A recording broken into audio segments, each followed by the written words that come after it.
अध्यक्ष महोदय, संजोग ऐसा है कि जब कभी उधर से वीरप्पा मोइली जी बोलते हैं तो ठीक उनके बाद मुझे बोलने का अवसर मिलता है। वीरप्पा मोइली जी जब बोल रहे थे तो अंग्रेजी के ना जाने कौन कौन शब्द का इस्तेमाल कर रहे थे। मैं तो उतनी अंग्रेजी के उन शब्दों को जानता नहीं, लेकिन उनके भाव को मैं समझ रहा था। आखिर वीरप्पा मोइली जी, आप भी ओबीसी समाज के हैं और मैं भी ओबीसी समाज का हूँ। का दुख जाने दुखिया, का दुख जाने दुखिया माए। हिंदुस्तान में दो हिंदुस्तान है।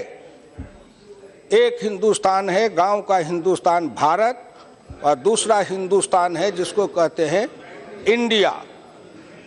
वीरप्पा मोइली जी, आप इंडिया से बोल रहे थे और मैं भारत से बोलता हूं।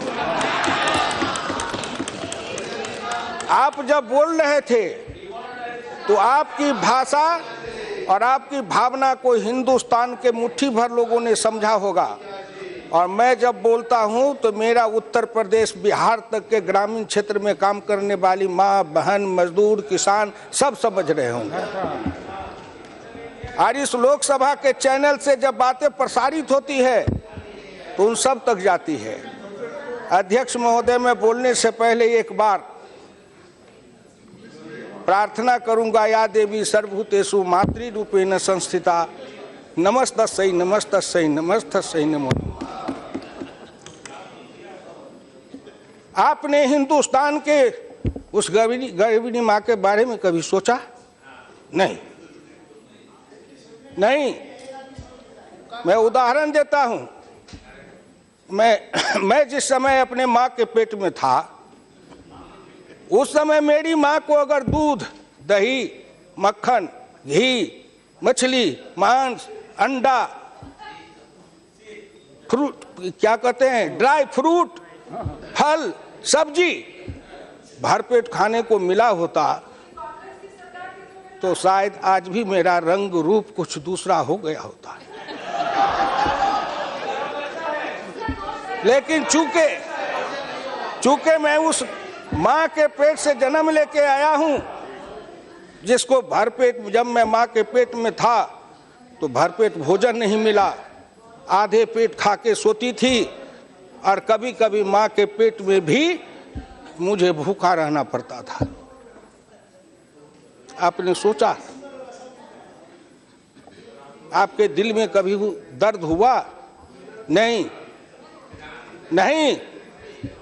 हम तो जेलों में, आपके राज में, जेल में जाते थे तो गाते थे, धनवानों के राजमहल हम गरीब को फांसी घर, हम चलो बसाएं नया नगर। मैं धन्यवाद देना चाहता हूं श्रीमान प्रधानमंत्री नरेंद्र मोदी जी को कि उन्होंने उस माँ के दर्द को समझा और उस गर्भिणी माताओं के लिए 6,000 रुपया भोजन के लिए दिया। सुनो मेरी बात को, हिंदी भाषी इलाके के लोगों, अगर पिछड़े हो, दलित हो, गरीब हो, मजदूर हो, किसान हो, गांव की झोपड़ियों में रहने वाले हो, सुनो, अपनी अपनी माताओं तक इस संदेश को पहुंचाओ। 6,000 रुपया प्रत्येक गर्भिणी माताओं को भोजन के लिए मिला। डॉक्टर लोहिया इसी लोकसभा में खड़े होकर कहा था, अरे जिस समय मैं 1960 में ग्राम पंचायत का प्रधान बना, उस समय कितने लोगों का जन्म नहीं हुआ था। सावन में जन्मा गीदड़, भादव आया बाढ़, तो कहा ऐसा बाढ़ जीवन में कभी नहीं देखा।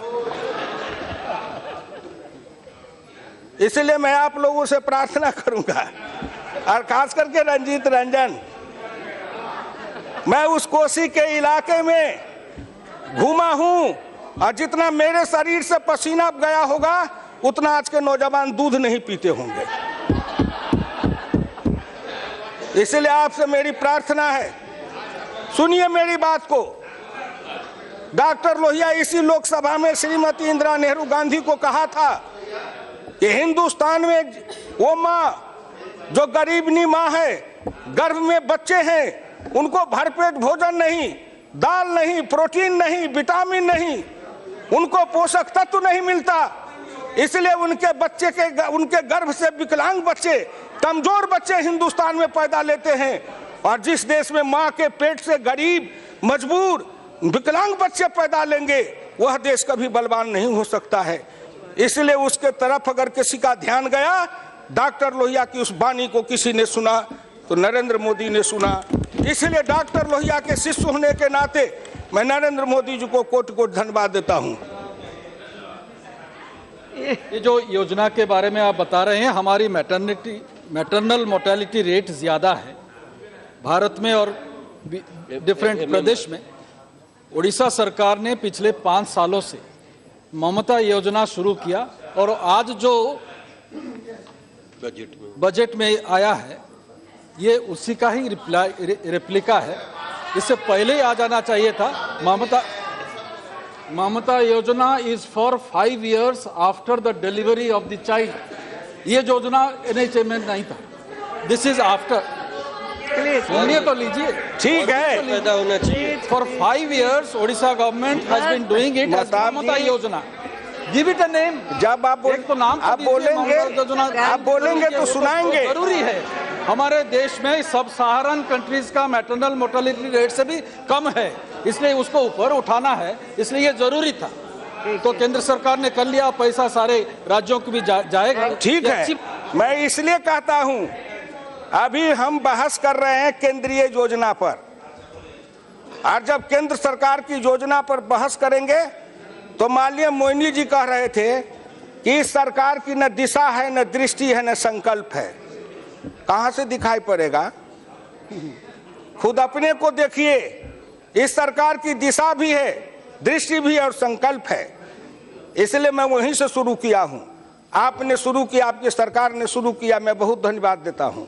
अन्य सरकारों ने अगर उस माँ के लिए, बेटी के लिए, महिला के सम्मान के लिए, सुरक्षा के लिए, सुदृढ़ीकरण के लिए, सशक्तिकरण के लिए कुछ किया है तो सब धन्यवाद के पात्र है, उन सबको धन्यवाद दिया जाना चाहिए। लेकिन दिल्ली की सरकार की दृष्टि की बात हो रही है। आपकी दृष्टि कहाँ थी? नरेंद्र मोदी की दृष्टि कहाँ है? कि नरेंद्र मोदी उस गरीब माँ के पेट से जन्म लेके आया और नरेंद्र मोदी ने अपनी माँ के गर्भ से ही उस तकलीफ को सहा। इसलिए अब जब प्रधानमंत्री बना तो सबसे पहले कहा, हिंदुस्तान के उन माताओं को सशक्त करो, सबल करो, सुदृढ़ करो, मजबूत करो, आर्थिक मानसिक हालत में उनको मजबूत करो, जिससे उनके गर्भ से बच्चे पैदा ले, वो स्वस्थ बच्चे पैदा ले, शारीरिक दृष्टिकोण से, मानसिक दृष्टिकोण से। और जब मानसिक दृष्टिकोण से, शारीरिक दृष्टिकोण से, बौद्धिक दृष्टिकोण से सबल और सक्षम बच्चे को पैदा करेंगे तो वही सीमा पर जाके लड़ेगा। और किसान का बेटा सीमा पर लड़ता है, सबसे ज्यादा मरता है, लेकिन उसके माँ को सबसे कम खाना मिलता था।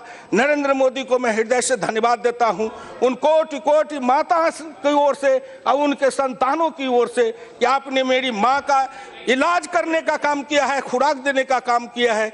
इसलिए कोटि कोटि धन्यवाद के आप पात्र हो। फिर आपसे मैं आगे की ओर जाऊंगा। आपने कहा दिशा, दृष्टि, संकल्प। क्या वित्त मंत्री जी के उस किताब को नहीं पढ़ा जिस किताब में उन्होंने जो लिखा है प्राथमिकताओं का निर्धारण?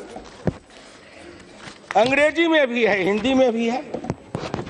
अंग्रेजी वालों ने भी पढ़ा होगा, हिंदी वालों ने भी पढ़ा होगा। मैं इस व्यापक एजेंडा को आगे बढ़ाने के लिए अपने बजट प्रस्तावों को 10 विशिष्ट स्तंभों के अंतर्गत रखने का प्रस्ताव करता हूं, जिनमें निम्नलिखित शामिल है। नंबर 1 किसान, नंबर 2 ग्रामीण आबादी, नंबर 3 युवा, नंबर 4 गरीब और विशेष सुविधाओं से वंचित वर्ग, नंबर 5 अवसंरचना, नंबर 6 वित्तीय क्षेत्र, नंबर 7 डिजिटल व्यवस्था, नंबर 8 सार्वजनिक सेवा, नंबर 9 विवेकपूर्ण राजकोषीय प्रबंधन, नंबर 10 कर प्रशासन। 1 नंबर पर कृषि, दूसरे नंबर पर ग्रामीण विकास, तीसरे नंबर पर युवा। बाकी हिंदुस्तान तो इसी में समा जाता है। गांव, गरीब, मजदूर, किसान मिलके बनाए हिंदुस्तान। आपके बजट की प्राथमिकता क्या थी? गांधी जी ने दर्शन दिया था। गांधी दर्शन है नंबर 1 कृषि, नंबर 2 कुटीर उद्योग, छोटे उद्योग, नंबर 3 है बड़े उद्योग। सरदार पटेल के मरने के बाद आपने उस प्राथमिकता को बदल दिया। फिर मैं नरेंद्र मोदी जी को धन्यवाद देना चाहता हूं कि सरदार पटेल के उस दृष्टि को और गांधी की उस दृष्टि को फिर वित्त मंत्री जी ने लाके शुरू किया है कि नंबर 1 पर कृषि, नंबर 2 पर ग्रामीण विकास, और गांव, किसान सबसे ज्यादा पिछड़ा रहा, उसका कल्याण करने के लिए योजना में जोड़ दिया गया है। इसलिए इस भारत सरकार को धन्यवाद। वहां देखिए आप लोगों की दृष्टि कहीं पर निगाहें, कहीं पर निशाना। बात किसी की कर रहे हैं और गीत किसी का गा रहे हैं। अरे गीत गाइएगा, जिसकी गीत है उसके लिए गाइएगा तो सुनने में मजा आएगा ना। आप तो सुना रहे थे, इसलिए आपसे मेरी विनम्र प्रार्थना है कि इस पर आप सुनिए। अध्यक्ष महोदय, सभापति महोदया, ये हमको लंबी लंबी बात सुनाते हैं। ये विषमता किसके समय में आई? मैं किसान हूं।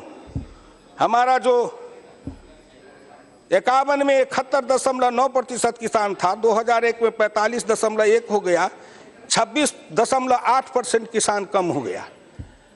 कृषि मजदूर 28.1 था 51 में, 2011 में 54.9 हुआ, 26.08% बढ़ गया। एक तरफ किसान अगर कमता है तो खुशी होती है कि वह खेती से हट के कहीं दूसरे रोजगार में गया होगा, बाबू बना होगा, महल में गया होगा, कुर्सी पर बैठा होगा। लेकिन जब दूसरे तरफ देखता हूं तो 26.8% खेतिहर मजदूर बढ़ा। इसका मतलब जो किसान था उसको ये आपने खेतिहर मजदूर बनाया, जो खेती करने वाला था वो मजदूर बन गया। गांव में रहने वाला 26.8 था, वो घटते घटते गांव के अंदर से कम हो गया। 82.7 से 68.8, 14% कम हुआ। सोचा कि गांव का आदमी कम हुआ है, शहर में गया होगा, अच्छी दुकान बनाया होगा, कारखाना बनाया होगा, बाबू बनाया होगा। और जब दिल्ली में आए, रिक्शा चलाते, ठेला चलाते, फुटपाथ पर सोते, पेड़ के नीचे सोते। सबसे ज्यादा पूर्वी उत्तर प्रदेश और बिहार के जो नौजवान आते हैं दिल्ली में रोजगार खोजने, वो आए थे किसान का बेटा बन के, किसी भी जाति का हो। यहाँ रिक्शा चलाता है, ठेला चलाता है, मजदूरी करता है, फुटपाथ पर सोता है, पेड़ के नीचे रहता है। एक पेड़ के नीचे जन्मता है, पलता है, बढ़ता है, शादी होती है, दूसरे पेड़ के छाया के नीचे शादी होती है। कोई बड़े लोग हैं हनीमून मनाने के लिए स्विट्जरलैंड जाते हैं, और वो बेचारे अपना हनीमून उसी पेड़ के छाये के नीचे बनाते हैं। सड़क पर गाड़ी घोड़ा चलता है, गरीब का बच्चा हनीमून बनाता है। आपने कभी सोचा? आपने कभी उनके बारे में सोचा? क्यों नहीं सोचा? इसलिए कि आप जिस वर्ग से आए थे वो वर्ग चरित्र ऐसा था, क्लास कैरेक्टर आपका ऐसा था कि आपने उसके लिए नहीं सोचा। नरेंद्र मोदी जिस वर्ग से आए हैं, इनका क्लास कैरेक्टर वैसा है, इसलिए उस वर्ग की ओर चिंतन करते हैं। ये तो दो भारत का संघर्ष है। मैं धन्यवाद देना चाहूंगा नरेंद्र मोदी जी को कि उन्होंने भारत में एक नए विचारधारा के साथ युद्ध को आमंत्रित किया है। न जाने युद्ध का परिणाम क्या होगा, लेकिन एक बात समझ लीजिए, युद्ध का परिणाम निकलेगा, अच्छा निकलेगा, क्योंकि गांव, गरीब, मजदूर, किसान ये सब अब जग गया है। और हिंदुस्तान के 85% लोग श्री नरेंद्र मोदी जी के पीछे खड़े हैं, और हिंदुस्तान के 15% लोग हैं, उनके बीच में युद्ध छिड़ा है, क्या आया है, और इसका निराकरण होगा। इसलिए आपसे मेरी विनम्र प्रार्थना है, इस पर सोचिए। हम कहते जाएंगे लेकिन आप तो सोचेंगे नहीं। आपने कहा उस दिन मल्लिकार्जुन जी बोल रहे थे तो लघु किसान सीमांत की बात कर रहे थे। लघु किसान सीमांत किसान 2090-91 में सीमांत किसानों का प्रतिशत था 59.4%, जो घट करके वो किसान 90-91 में, और सीमांत किसान का था 18.8। सीमांत किसान 2010-11 में हो गए 59% से बढ़ के 64-65%, और लघु किसान हो गया 18% बढ़कर 18.52%। ये सीमांत लघु किसान जितने सीमांत किसान थे वो छोटे लघु सीमांत किसान बन गए। तो 2 हेक्टेयर 5 हेक्टेयर जमीन वाले 1 हेक्टेयर आधा हेक्टेयर जमीन के किसान बन गए। इसको किसने इस स्थिति में रहने के लिए मजबूर किया था? इसलिए कम से कम आपसे प्रार्थना करता हूं कि आप इसको सोचिए, ठंडे दिल से सोचिए। हाँ साहब, मल्लिकार्जुन साहब, या आप तो जिस पार्टी से आए हैं, हाँ कहिए। मैं आपकी भाषण में बड़े गंभीरता के साथ सुनता हूँ हमेशा, क्योंकि आप एक सोशलिस्ट पार्टी के बैकग्राउंड से आए हैं। पैदाइश से तो कांग्रेस से हुई, लेकिन लोहिया जी पहले कांग्रेस में थे, उसके बाद में सोशलिस्ट बने, वो उनके साथ वो जुड़े हुए थे। अब क्या हो गया है, अब बाल्यावस्था में कांग्रेस थे, जो गृहस्थाश्रम में सोशलिस्ट में रहे, अब संन्यास आश्रम आ गया बीजेपी के साथ है, तो बात और है। लेकिन बात यह है कि क्या आप ये जो लैंड रिफॉर्म्स लाके सबको, जो टेनेंट्स को जो बांटे गए जमीन है या सरप्लस जमीन जो बांटी गई है, उस सबको क्या है अब कंसोलिडेट करना चाहते हैं? क्या उनके लिए छोटे जो किसान हैं उनके लिए कुछ मदद करना चाहते हैं? श्रीमान जी, मैं उसको कंसोलिडेट नहीं करना चाहता, लेकिन मैं उसको फ्रैगमेंटेड भी नहीं करना चाहता। हम अगर एक तरफ वैज्ञानिक मशीनीकृत आधुनिक खेती की बात करेंगे, पहले हल बैल से खेती होती थी, अब ट्रैक्टर से खेती होती है। पहले मजदूर हंसुआ से गेहूं काटता था, अब कंबाइन मशीन से गेहूं काटता है। एक तरफ कहते हैं कि वैज्ञानिक खेती करो, मशीनीकृत खेती करो, और दूसरे तरफ जमीन का बंटवारा करो। वो भूमि सुधार नहीं था, भूमि सुधार नहीं था, भूमि का लूट था। भूमि सुधार का मतलब बहुत कुछ होता है, जिस पर आप बहस करेंगे तब हम कर लेंगे। आप इस एक बात सुनिए, अभी आपने कहा, भले आपने लोहिया जी का कहा, अभी जो माननीय प्रधानमंत्री जी ने ये बेनामी संपत्ति को छीनने के लिए जो कानून बनाया है और जेटली जी ने उसमें कड़े दंडों का प्रावधान किया है, तो आपने सोचा कि कहां से? सन 1955 समाजवादी युवक सभा के पूरी सम्मेलन में व्याख्यान देते हुए कांचन मुक्ति पर डॉक्टर लोहिया ने कहा था, अपराधियों के लिए उचित दंड की व्यवस्था रहनी चाहिए और विशेष रूप से अवैधानिक संपत्तियों को छीन लेने की। किंतु ऐसे कानून बनाने से पहले आवश्यक है कि उसके समर्थन में शक्तिशाली जनमत तैयार हो। नरेंद्र मोदी जी ने जनमत तैयार करने के लिए कई योजनाएं चलाई है कि जिससे वो समता समाज को लाने का काम कर सके और समता समाज भारत में आ सके।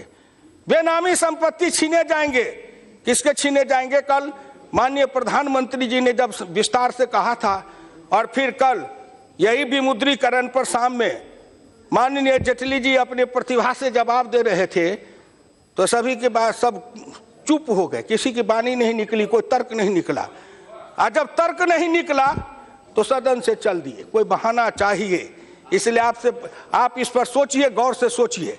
लेकिन मैं एक बात पूछना चाहता हूं मोदी जी, आप इतने आंकड़े उसमें से देते हैं, मैं आंकड़ा नहीं जानता, लेकिन मैं हरियाणा का किसान कहता है हिसाब यूं का यूं, बता कुनमा डूबा क्यों? हिसाब यूं का यूं, अब बता कुनमा डूबा क्यों? सब हिसाब तो ठीक है आंकड़े आपके, लेकिन हिंदुस्तान के अमीरी गरीबी में फर्क क्यों हुआ? हिंदुस्तान के गांव और शहर में फर्क क्यों हुआ? गांव के कृषि और उद्योग में फर्क क्यों हुआ? क्यों हुआ? आपकी नीति के कारण हुआ, आपकी योजना के कारण हुआ। अंकशास्त्री होते हैं आपके, वही अफसर, वही अंकशास्त्री, सब वही हैं, लेकिन आप इस बात पर कभी गौर नहीं किया। आपके सब कुछ वही हैं, लेकिन आप एक बात सोचिए कि हिंदुस्तान के अंदर, मैं आपको निकाल के बताना चाहता था कि हिंदुस्तान के अंदर कभी इसी लोकसभा में डॉक्टर लोहिया ने बोलते हुए कहा था, और उसको जरा गौर से समझिएगा कि उन्होंने कहा था कि जितने हिंदुस्तान में अंकशास्त्री हैं, वो अंकशास्त्री सांप, विषधर सांप के समान है। जैसा बीन बजाओगे वैसा नाचेगा। अगर बीन बजाना नहीं जानते तो क्या नाचा पाओगे। इसलिए आप जब समझिए कि वही अंकशास्त्री हैं, वही आंकड़ा है, लेकिन उस आंकड़े को आप ठीक से समझ नहीं पाए थे। आपका वो अंकशास्त्री बीन बजाता था, आप नाचते थे। नरेंद्र मोदी में पुरुषार्थ है, परिश्रम है, बुद्धि है, क्षमता है, योग्यता है, कर्मठता है, ईमानदारी है, तेजस्विता है। इसलिए नरेंद्र मोदी अपने हिसाब से उस आंकड़े को नचा रहा है और हिंदुस्तान के गांव गरीब कल्याण की ओर उसको ले जा रहा है। इसलिए इस बात को सोचना चाहिए। आप जिसका खाते थे उसका गाते थे। नरेंद्र मोदी जिसके गांव गांव में घूम के प्रचारक के हैसियत से या गरीब के हैसियत से जिन गरीबों के अन्न को खाया है, नमक को खाया है, रोटी को खाया है, जिसके घर में सोया है, जमीन पर सोया है, जिसकी चटाई पर सोया है, उसने देखा है। इसलिए नरेंद्र मोदी की दृष्टि उधर है, आपकी दृष्टि उधर थी। इसलिए आपको नहीं पता लगता है दृष्टि क्या है। हाँ मल्लिकार्जुन साहब, हाँ मल्लिकार्जुन साहब, मैं तो धन्य हूँ। आप तो मैं धन्य हूँ इसलिए कि मैं जिस संस्कार में पला हूँ, डॉक्टर लोहिया के संस्कार में पला। मैं 1950 का संघ का स्वयंसेवक हूँ, ये भी मैं गर्व के साथ कहता हूँ। मेरे उम्र के स्वयंसेवक अब बिहार में एक माननीय कैलाशपति मिश्र जी थे, अजय शंकर जी के पिताजी थे, जो मुझसे सीनियर थे, नहीं तो मुझसे ज़्यादा पुराना स्वयंसेवक बिहार में दूसरा नहीं है। मैं 1950 का स्वयंसेवक रहा, समाजवादी आंदोलन में रहा, लेकिन मेरे गुरु ने सिखाया कि कठपुतली के जैसे नाचना मत। आप जिस जमात में रहे हो उस जमात में पिछड़ों को, दलितों को नेता बनाया गया, लेकिन उनको कठपुतली के जैसे नचाया गया। उनके स्वाभिमान की रक्षा नहीं हुई, उनको कभी नेता बनने नहीं दिया, उनको नेता नहीं बनने दिया। मैं जिस निर्भीकता के साथ अपनी पार्टी के तरफ से बोल रहा हूं, क्या आप उस निर्भीकता के साथ बोल सकते हैं? नहीं बोल सकते। Please look at the chair. Yes madam, आपसे मैं प्रार्थना करता हूं। अब आइए, मैं ज्यादा समय नहीं लूंगा। मैं एक दो योजना के सामाजिक आर्थिक रक्षा करके खत्म करूंगा। प्रधानमंत्री कृषि सिंचाई योजना, प्रधानमंत्री कृषि सिंचाई योजना, अगर मल्लिकार्जुन जी कह रहे थे तो इससे ज्यादा लाभ किसको होगा? हर खेत को पानी, हर हाथ को काम मिलेगा। इससे हर खेत को जब पानी मिलेगा तो पिछड़ों को, दलितों को, कमजोर वर्गों को ज्यादा लाभ मिलेगा, क्योंकि खेती किसानी वही ज्यादा करता है। उसके खेत में पानी जाएगा, उसके खेत में हरियाली आएगी, चेहरे पर लाली आएगी, घर में खुशहाली आएगी, बेटों को पढ़ाएगा, आगे बढ़ाएगा। तब आएगा जब खेत में पानी होगा तब। और आपने योजना बनाई, मैं बिहार से रहने वाला हूं, उत्तर प्रदेश के लोग जानते हैं आपने कितनी सिंचाई योजनाएं बनाई। एक पश्चिमी कोसी नहर है मेरे मिथिलांचल में, 1960 में योजना शुरू की गई और आज तक मेरे खेत में पानी नहीं आया। जमीन भी गई, उत्पादन भी गया, उन योजनाएं भी चलती चली गई। वो योजना बनी किस लिए? ऐसी योजना बनाओ जो आगे बढ़ते जाए, कभी योजना पूरी नहीं हो। इंजीनियर, नेता और ठेकेदार तीनों मिलकर के तिकड़ी बनाओ और लूट के खाते रहो। इस योजना को कभी पूरी मत होने दो। क्यों 60 ईस्वी से योजना चलाए पश्चिमी कोसी नहर, आज तक पूरी नहीं। उत्तर प्रदेश की सिंचाई योजनाएं क्यों पूरी नहीं हुई? इसके लिए कौन जिम्मेदार है? प्रधानमंत्री ने संकल्प लिया है, राज्य सरकारों का सहयोग मिलेगा तो हर खेत को पानी मिलेगा, हर हाथ को काम मिलेगा, चेहरे पर लाली आएगी, घर घर में खुशहाली आएगी। इससे पिछड़े, दलित, गरीब समाज का कल्याण होगा। दूसरी योजना है जो मृदा परीक्षण योजना, भूमि सॉइल हेल्थ कार्ड। आप इतने दिन तक क्यों नहीं सोचे? आप तो अंधाधुंध जमीन में खाद देते चले गए। इसका लिए समय लगेगा कौशलेंद्र जी। चट मंगनी पट बियाह नहीं होता है। आप लोग तो ऐसे सोचते हैं चट मंगनी पट बियाह, जो मिथिलांचल में कहते हैं। हिंदुस्तान के अंदर ये 12 करोड़ हेक्टेयर जमीन है, उसमें मृदा परीक्षण का काम कोई आसान नहीं है। ये युद्ध स्तर पर इसके लिए कृषि विज्ञान केंद्रों को लैब दिया गया है। उसमें टेस्टिंग मशीन दिया गया है कि उससे जमीन की मिट्टी की जांच होगी और मिट्टी के स्वास्थ्य की जांच होगी, उसमें कौन चीज कमी है, यूरिया कम है, नाइट्रोजन कम है, फास्फोरस कम है, पोटास कम है, जिंक कम है, सल्फेट कम है, क्या कम है, ये जांच करने के बाद और किसान उसके हिसाब से उसमें डालेगा। अब मेरा बच्चा मेरे जैसा अनपढ़ गंवार नहीं है, अब मेरा पोता मुझसे ज्यादा होशियार है, क्योंकि कंप्यूटर से नेट से निकाल के सब कुछ को देखता है। आधुनिक खेती करेगा जब उसके हाथ में ये सब मिलेगा तो मृदा वाला काम उसी तरह है। उसी तरह लघु सीमांत किसानों को ऋण का आपसे मैं प्रार्थना करूं कि ग्रामीण गल्ला गोदाम की योजना अटल बिहारी वाजपेयी ने शुरू की थी। हमसे तो हिसाब मांगते हैं, आप 10 बरस में हिसाब दीजिए ना कितना ग्रामीण गल्ला गोदाम बनाए। इस योजना को ठप कर दिए, कहीं गोदाम नहीं है बिहार में, पैक्स में गोदाम नहीं है, पैक्स किसान का धान नहीं खरीद रहा है, सरकार का रेट है 1350 रुपए क्विंटल।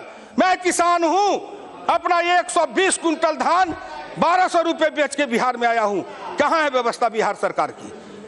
बाकी कहते हैं वही है उत्तर प्रदेश में, किसान भटक रहा है। क्यों नहीं व्यवस्था की गई? गल्ला गोदाम क्यों नहीं बनाया गया? इसलिए नहीं बना कि अगर ग्रामीण गल्ला गोदाम बनेगा, पैक्स के अंदर धान खरीदा जाएगा, किसान को ज्यादा रेट मिलेगा, किसान खुशहाल हो जाएंगे, तो ये मिल चलाने वाले व्यापारी कहाँ जाएंगे? इसलिए किसान का गीत गाते रहो और व्यापारियों को लाभ पहुंचाते रहो। किसी का गीत गाओ, किसी को लाभ पहुंचाओ, इस पर जरा सोचिए। आपसे यही कहने के लिए मैं खड़ा हुआ हूं। आइए, भारत सरकार के लिए प्रधानमंत्री जी ने मुद्रा बैंक की स्थापना की। किसको लाभ मिल रहा है? जितने मिले उसको, जितना मिले उसको कौन दे रहा है? इसलिए आपसे सुनिए गौर करके, ये मुद्रा बैंक से बिना गारंटी के सेल्फ गारंटी पर 10 लाख तक का कर्जा दिया जाता है। आपने कभी इस पर सोचा था क्या कि खुद की जमानत बन के और 10 लाख तक रुपया मिले? ये गरीब लेगा, ये गरीब को मिलेगा, किसान के बेटे को मिलेगा, मजदूर के बेटे को मिलेगा, पिछड़ों के बेटे को मिलेगा, दलित के बेटे को मिलेगा, समाज के उपेक्षित, उपहासित, कमजोर वर्ग को मिलेगा। उसके घर में खुशहाली आएगी। एक कौशल विकास योजना क्या है? चमड़े का काम, लोहे का काम, गिट्टी का काम, मिट्टी का काम, ये काम कौन करता है? ये सभी काम करने वाले हैं पिछड़े और दलित समाज के लोग। उनके कौशल विकास है, उनके हाथ में कौशल है, लेकिन कोई प्रामाणिकता नहीं थी। नरेंद्र मोदी ने सोचा कि ITI में कहाँ पढ़ने जाएगा, IIT में कहाँ पढ़ने जाएगा, इसीलिए गांव-गांव में कौशल विकास योजना के लिए प्रशिक्षण केंद्र बनाया। 3000 रुपया उनको प्रशिक्षण के समय में मिलेगा और गांव में बैठ करके अपने कौशल की लोगे, उनको एक सर्टिफिकेट मिलेगा, राज का मिलेगा, मिस्त्री का मिलेगा, हलवाहा का मिलेगा, कोदारी चलाने का मिलेगा। सब काम ग्रामीण क्षेत्र में करने वाले उन गरीबों को कौशल विकास का प्रमाण पत्र मिलेगा, वो भी एक सर्टिफिकेट जेब में लेके जाएगा। क्योंकि हमको कहा जाता था अनस्किल्ड लेबर हो, किसान अनस्किल्ड लेबर है और बाकी लोग स्किल्ड लेबर हैं। मैं एक बार अपने खेत में हल चला रहा था, मेरे गांव के बगल में डिफेंस का हवाई पट्टी है, जहाज उड़ रहा था, तो मैं रुक गया। मैंने सोचा ये ऊपर से कुछ बोल रहा है हवाई जहाज उड़ाने वाला, तो मैं अपने अंदर से कहा क्या बोल रहा है? तुम यही कह रहा है कि मैं टेक्निकल हूँ, हवाई जहाज उड़ा रहा हूँ। तू जा हवाई जहाज उतार के आ, अब मेरा हल का मूठ पकड़ के जोत के बता। हवाई जहाज उड़ाने में, हवाई उड़ाने में मैं नॉन टेक्निकल हूँ, हल चलाने में तुम नॉन टेक्निकल हो, दोनों का सौदा बराबर है। तेरी विद्या हम न जाने, मेरी विद्या तुम न जाने। आज किसान की बात करने वाले बड़े बड़े नेता हैं। वीरेंद्र जी उस दिन कह रहे थे कि उनके आगे में गाय या भैंस रख दीजिए तो भी नहीं पता लगेगा दूध आगे से निकलता है कि दूध पीछे से निकलता है। काली भैंस काली गाय में फर्क न करे। अच्छा जावे जो किसानी की बात करते हैं, हम वो नेता नहीं है जो नाटक करते हैं। सिनेमा में एक हीरो आता है, हल चलाता है, कंधे पर जुआ रखता है, एक तरफ बैल को जोतता है और फटे कपड़े फाड़ के, जिस अच्छे कपड़े को फाड़ के लैला मजनू का खेल करता है। उसी तरह राजनीति में लैला मजनू का खेल है। फटा कपड़ा लेकर मंच पर लोग दिखाते मेरा फटा है। अरे फटा है, लेकिन वो क्या दिखा रहे हो? बोलो ना, बचपन में क्या फटा था? हम तो बचपन में फटे कपड़े पहने थे, हम जिस समय थे उस समय ये जीन्स फिन्स ये पैंट पतलून नहीं था। हम तो जो अंडर पैंट पहनते हो आप, वो डोरी वाला पैंट पहनते थे, अब बोरे की टाट पर बैठते थे, गांव में बैठ के बासी भात खाते थे। जन्म लेते हो राजा घर में, पलते हो रानी के महल्ले में, जाते हो कहीं विदेश में, पढ़ के आते हो कहीं से कहीं, और किसी के बारे में आप नाटक करते हो। इसलिए आप इस बात को समझिए। सभापति महोदय, मैं इस देश के उन लोगों को समझाना चाहता हूं कि जो आदमी अपने नाटक के द्वारा अपने भ्रम फैलाते हैं या हिंदुस्तान के गांव गरीब किसान पिछड़ों को ठगना चाहते हैं। अब गांव गरीब किसान मजदूर का बेटा भी चालाक है, तेज है, पढ़ा लिखा है, लैपटॉप रखता है, कंप्यूटर रखता है, मोबाइल रखता है, वो भी नेट पर सब कुछ को देखता है और एक एक नेता की जन्म से लेकर मरण तक की कहानी निकाल के पढ़ लेता है गूगल के मार्फत से। इसलिए हम किसी को धोखा नहीं दे सकते। आखिर में मैं कहना चाहूंगा, एक एक योजना को लीजिए जो प्रधानमंत्री जी ने गिनाया, वित्त मंत्री जी ने गिनाया, उन सभी योजनाओं को लीजिए। गांव में सड़क बनाने के लिए प्रधानमंत्री ग्रामीण सड़क योजना अटल बिहारी वाजपेयी ने चलाया था। उस समय मैं उनके साथ मंत्री था। क्यों चलाया? गांव में सड़कें नहीं। मैं उसी इलाके में जन्म लिया हूं सभापति महोदय कि बाढ़ के समय जब चलता था उसी इलाके से संतोष जी हैं।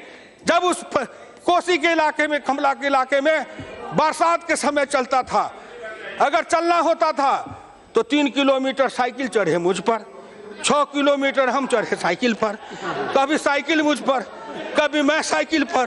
क्यों? इसलिए कि सड़कें नहीं थी, कीचड़ कादो, और हमारी बेटी शादी करके आती थी भग घुटना कीचड़ में जा करके तब अपने ससुराल जाती थी। ऐसे भारत के दर्द को समझा श्रीमान अटल बिहारी वाजपेयी ने, समझा। उन्होंने प्रधानमंत्री ग्रामीण सड़क की योजना शुरू की। रुको, गांव की गरीबनी बेटी रुको, पिछड़े दलित की बेटी रुको, अब तुम भी पैदल नहीं जाओगी, तुम भी ससुराल से आओगी, जीप गाड़ी पर बैठ के अपने ससुराल तक जाओगी। तुम अब गरीबनी नहीं हो, तेरे भी भाग्य भविष्य बदलेंगे। 10 बरस आपने राज चलाया, प्रधानमंत्री सड़क योजना को ठप कर दिया। पैसा नहीं है, राज्य सरकारें पैसा मांग रही हैं, बहाना बनाते हैं। ऐसा किया कि 3 बरस की योजना को 1 साल में चालू किया कि थोड़ा थोड़ा ईंट धर दो, कहीं का ईंटा कहीं का रोड़ा, भानुमती ने कुनबा जोड़ा, शिलान्यास कर दो, ईंटें डाल दो, सड़क बनेगी नहीं। गांव को कहेंगे, लोग को एक वोट इसी पर लड़ेंगे। लेकिन गांव के लोग इतने मूर्ख थोड़े हैं। भाई नरेंद्र मोदी जी प्रधानमंत्री ग्रामीण सड़क योजना के लिए 27,000 करोड़ रुपया जो दे रहे हैं, और कितना किलोमीटर से अब 113 की 115 किलोमीटर रोज प्रधानमंत्री ग्रामीण सड़क योजना का लक्ष्य रखा है। इससे गांव बदलेगा, गांव में सड़कें जाएगी, गांव की गलियां पक्की होगी। आपने मनरेगा चलाया, मैं कहता हूं सारे पैसे से लेके हमारे गांव की गलियों को पक्कीकरण कर देते, ग्रामीण सड़कों को पक्कीकरण कर देते, हमारे ट्रैक्टर चलाने का रास्ता देते, हमारे मशीन चलाने का रास्ता देते, हमारे मोटरसाइकिल चलाने का रास्ता देते, गांव में गाड़ी जाने का रास्ता बनाते, गांव का कायाकल्प पर कल्याण हो जाता। सड़क सबसे ज्यादा रोजगार और सबसे ज्यादा विकास का साधन है। आपका ध्यान उस ओर क्यों नहीं गया? बात करने से नहीं, काम करके दिखाओ। नरेंद्र मोदी बात में नहीं, काम पर विश्वास रखते हैं। इसीलिए आपसे मैं कहना चाहता हूं कि जरा इन बातों पर गौर से सोचिए। कहते हैं कि हुआ क्यों नहीं? बताइए साहब, 60 वर्ष तक, 60 साल तक आप, 2 साल, 2.25 साल तक की सरकार, 60 बरस में आपने किया नहीं। कहते इतने दिन में करके दिखाओ। कबीरदास जी ने कहा, धीरे धीरे रे मना, धीरे सब कुछ होए, माली सींचे 100 घड़ा, ऋतु आए फल होए। जब योजनाएं चली हैं तो उसमें समय लगेगा, दीर्घकालीन योजना है, कोई 10 बरस में, कोई 20 बरस में उसका परिणाम निकलेगा। राष्ट्र निर्माण एक बात है और अपना घर निर्माण, परिवार निर्माण, अपने संतान का निर्माण एक अलग बात है। दोनों की दृष्टि अलग है और दोनों की दिशा अलग होती है। आप जब देखते हैं तो हमारे को क्या देखते हैं? मोइली साहब, आप अपने को देखिए, हमारे ओर मत देखिए। अपनी अपनी ओर देखिए। दोष पराये देख करी चला हसंत हसंत, अपने याद न आबहि जिनका आदि न अंत। दूसरे का दोष देखते देखते हंसते हंसते मत चलिए, अपने की गठरी खोलिए, उसमें अपने को झांकिए। आखिर आपने क्या किया जो आप 400 से ऊपर सीट वाले या 44 पर आ गए? सोचिए आप, व्याख्या करिए आप। हम कहाँ 2 पर थे? माननीय आडवाणी जी हैं, हम कहाँ 2 पर थे? अब जाते जाते 280 पर पहुंच गए। आखिर हम में कुछ गुण होगा, काबिलियत होगी, लोगों ने विश्वास किया होगा। वोट लूट के नहीं आए, बंदूक के बल पर नहीं आए, लोगों का विश्वास जीत के आए हैं और आज भी भारत के लोगों का विश्वास है। फिर अंत में इतना ही कहूँगा, नोटबंदी की चर्चा बहुत की है, किसान की बात बहुत की है, कल भी भर दिन चर्चा की है, आज भी उतने बात। ये नोटबंदी है कि हरि कीर्तन है आपका?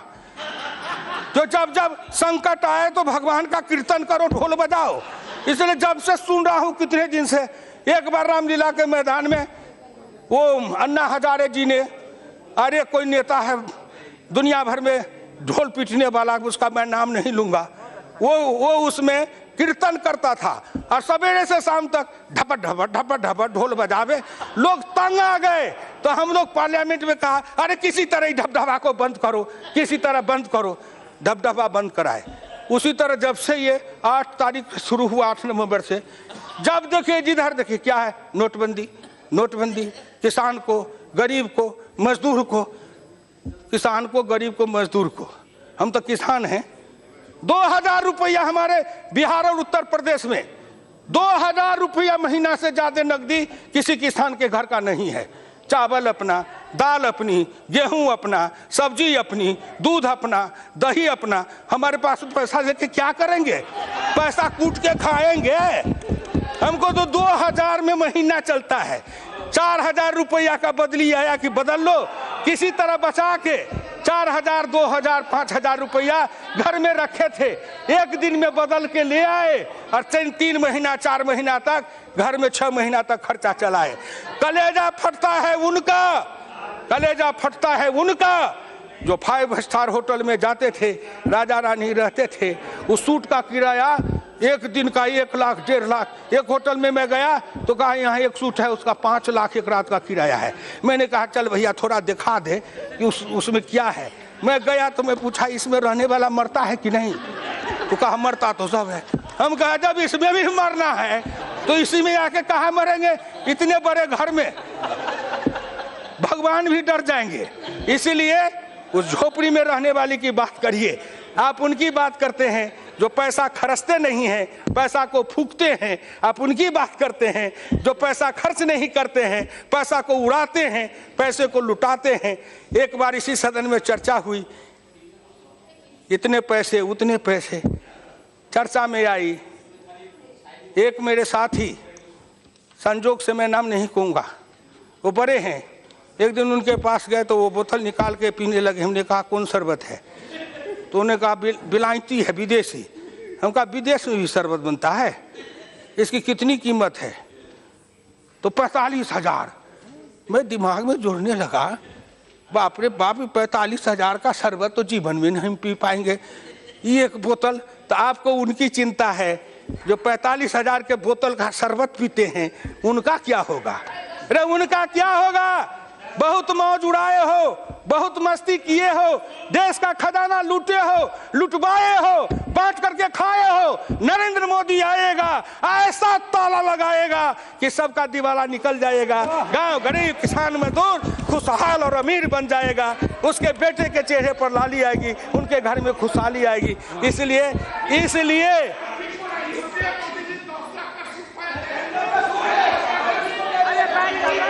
ठीक बात है।